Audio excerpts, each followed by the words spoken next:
Well, good morning viewers and welcome back to the kitchen. This is Jono from Out and About with Jono and Jez. I had some cabbage in the fridge that needs to be used, so I thought I might make my version of kimchi. I've already started the process, so I've diced and sliced the cabbage.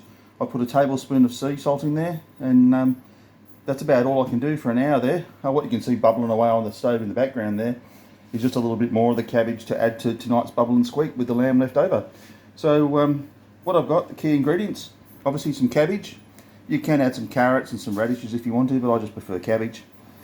I've got some sriracha hot sauce, some ginger, and some of our homegrown crushed garlic there. So that's about it for an hour. I'll check back with you shortly. Righto guys, let's go about making the sauce for the kimchi. So what we've got here is a tablespoon of sugar,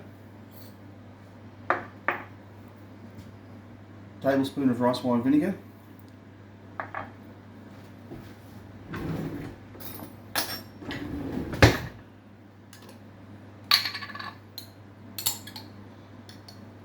a heaped teaspoon of crushed ginger,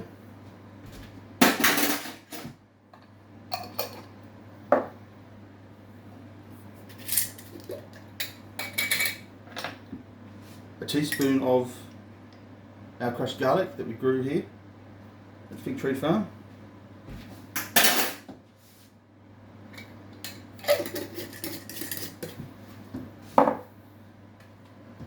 and about, helps if it's open, doesn't it? About 3 teaspoons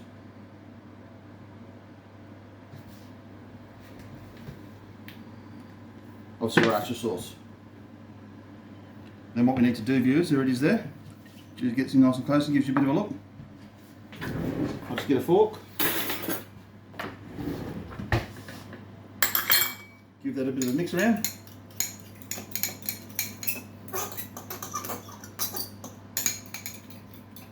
going to be nice and spicy and have a really good kick to it, this one.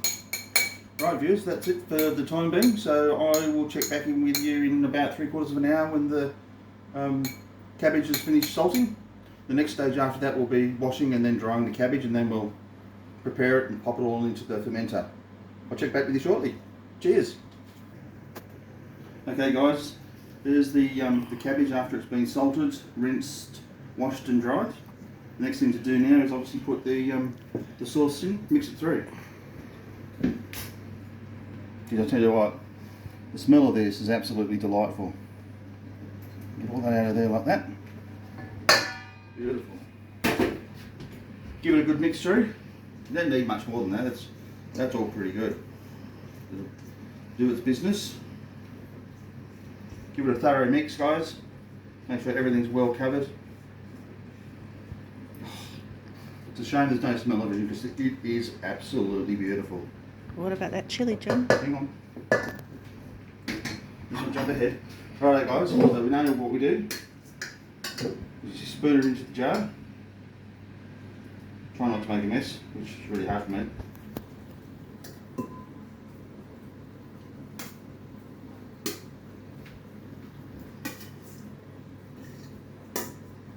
I mean, I suppose you could probably, eat it as it is straight away, but that defeats the purpose, doesn't it? It's all about the fermentation. And let's face it, we all know, fermentation is good for the gut. Just whack that over there, out of the way. Now to give it a bit of an extra zing, guys, I'm just going to drop a chilli in the top there, just like that. Now that's pretty much everything that we need to do. Beautiful. You could do the full jar if you wanted to, but I just used what I had in the fridge. Now we pop the fermentation lid back on. Leave that overnight at room temperature out of the fridge, and then what we need to do then is pop it in the fridge, leave it for 2 weeks. I'd say, if it was my preference, I'd leave it for a month, and then you can have that with whatever you want. It's absolutely beautiful. Cheers, see you in the next one.